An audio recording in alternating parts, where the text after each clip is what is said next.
ये कहानी एक प्यारे से गांव रामपुर की है, जहां एक बूढ़ा बाप अपने बेटे के साथ रहता था। रामू, मैं खेत में जा रहा हूँ, जल्दी खाना लेकर आना। ठीक है बापू, ले आऊंगा। जाओ और मुझे सोने दो। और बूढ़ा किसान वहां से खेत की तरफ निकल जाता है। बूढ़े किसान को खेत में काम करते करते दोपहर हो जाती है और किसान मन में सोचता है। हे भगवान, ये लड़का अभी तक नहीं आया, भूख भी लगी है। किसान मन में सोचता है, कहीं सो तो नहीं गया, और घर निकल जाता है। हे भगवान, अभी तक सो रहा है। उठ जा कमबख्त, सुबह हो गई है। बापू क्यों सुबह सुबह नींद खराब कर रहा है? करना ही क्या है? कमबख्त उठेगा तभी तो पता चलेगा कितना काम पड़ा है। क्या है बापू, क्यों उठा रहे हो? जा खेत में और थोड़ा हल चला। पूरा खेत डला है जोतने के लिए। और हाँ सुन, कहीं हल चलाते वक्त सो मत जाना, नहीं नहीं समझ लेना पूरा दिन खाना नहीं मिलेगा। बैल बाड़े में बंधे हैं, हल चलाने से पहले उन्हें पानी पिला देना। ठीक है बापू, ध्यान रखूंगा। इतना कहकर रामू घर से खेत की ओर निकल जाता है। पता नहीं बापू मेरे बारे में क्या सोचता है। अभी मेरी उम्र ही क्या है? इतने छोटे से कोई काम करता है क्या? अच्छी खासी नींद खराब कर दी, थोड़ा और सो लेता। कितना अच्छा सपना था। बापू ने तो कहा था बैल बाड़े में बंधे हैं, पर बैल तो यहां है ही नहीं। अब मैं इन्हें कहां ढूंढूं? रामू चारों तरफ बैलों को ढूंढता है, तभी उसकी बैलों पर नजर पड़ती है। हे भगवान, ये तो किसी की फसल में लगे हैं। कहीं खेत मालिक आ गया तो बैलों के साथ मुझे भी मारेगा जाकर। जल्दी भगा कर लाता हूं। जल्दी चलो कमबख्तो, अपने साथ साथ मुझे भी पिटवाओगे। चलो चलो जल्दी। इतना कहकर रामू बैलों को भगाने के लिए जाता है। रामू बैलों को भागते हुए तालाब के पास लाता है और उन्हें पानी पिलाने लगता है। जल्दी जल्दी पी लो पानी, आज बहुत काम करना है।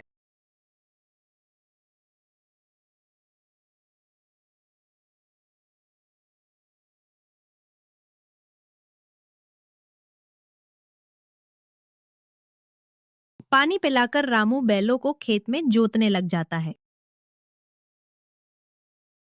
थोड़ा सा खेत जोतने के बाद ही रामू को आलस आने लगता है। थोड़ा आराम कर लेता हूं, बाद में जोत दूंगा।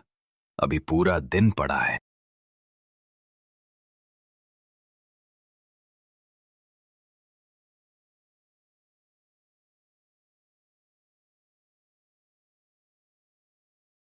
इतना कहकर रामू एक पेड़ के नीचे आराम करने लग जाता है।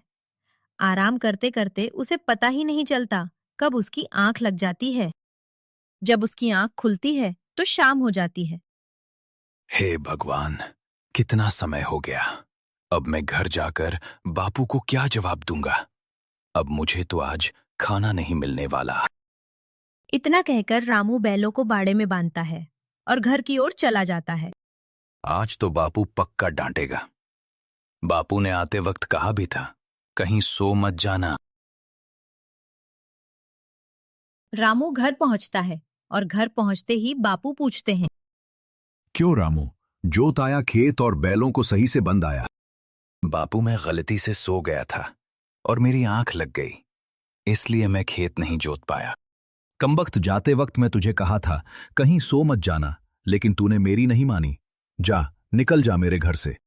बापू मुझे माफ कर दो, मैं कल पक्का खेत जोताऊंगा। नहीं, तू कभी नहीं सुधरेगा। जा, मैंने तुझे कहा। बापू की इतनी बात सुनकर रामू मायूस होकर वहां से निकल जाता है और चलते चलते जंगल के बीच में पहुंच जाता है और जाकर एक पेड़ के नीचे बैठ जाता है और रोने लगता है। तभी वहां से एक ब्राह्मण निकलता है और रामू से पूछता है, कौन हो तुम और इतनी रात में इस घने नहीं जंगल में क्यों बैठे हो? ब्राह्मण की बात सुनकर रामू ब्राह्मण से कहता है। ब्राह्मण देवता, मुझे मेरे पिता ने घर से निकाल दिया है। पिता ने घर से निकाल दिया है, पर क्यों? रामू ब्राह्मण को सारी बात बताता है कि किस तरह उसके बापू ने उसे खेत जोतने के लिए पहुंचाया था और वो गलती से सो गया। अच्छा, तो ये बात है। ठीक है, मेरे पास इसका इलाज है। मैं तुम्हें एक जड़ी बूटी देता हूं, तुम इसे खा लो। इससे तुम्हारे अंदर का आलस चला जाएगा। रामू उस जड़ी बूटी को खा लेता। ब्राह्मण रामू से कहता है। अब अपने घर जाओ, तुम्हारे माता पिता तुम्हें खोज रहे होंगे।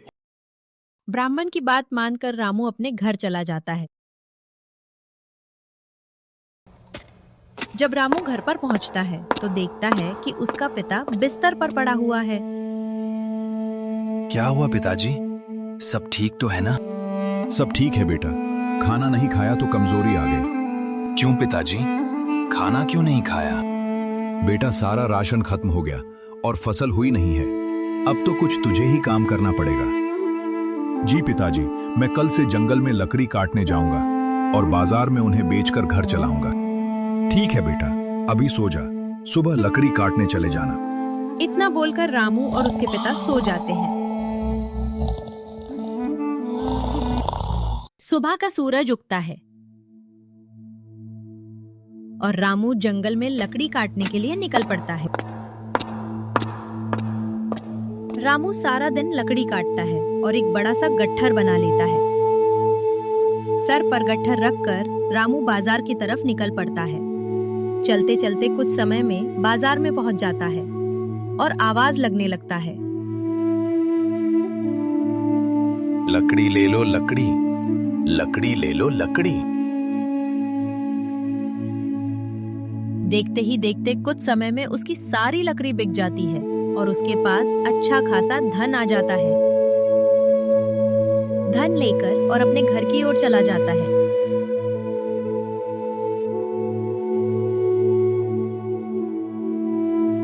घर पर पहुंचते ही उसके पिता पूछते हैं। बेटा कुछ कमाया या नहीं? जी पिताजी, आज मैंने पूरे 500 रुपए कमाए हैं। बारामू, तूने तो कमाल कर दिया। तू इतना आलसी था और अब इतना काम करने लगा, ये कमाल कैसे हुआ? रामू अपने पिताजी को बताता है। पिताजी, जब तुमने कल मुझे डांटा था तो मैं गुस्से गुस्से में जंगल में चला गया था और मुझे वहां पर एक साधु मिले थे जिन्होंने मुझे आलस भगाने की जड़ी बूटी खिलाई थी, जिससे मेरे अंदर का आलस चला गया। रामू की बात सुनकर उसके पिताजी उस साधु को धन्यवाद देते हैं। साधु बाबा, तुम्हारा बहुत बहुत आभार जो तुमने मेरे आलसी बेटे को इतना काबिल बना दिया।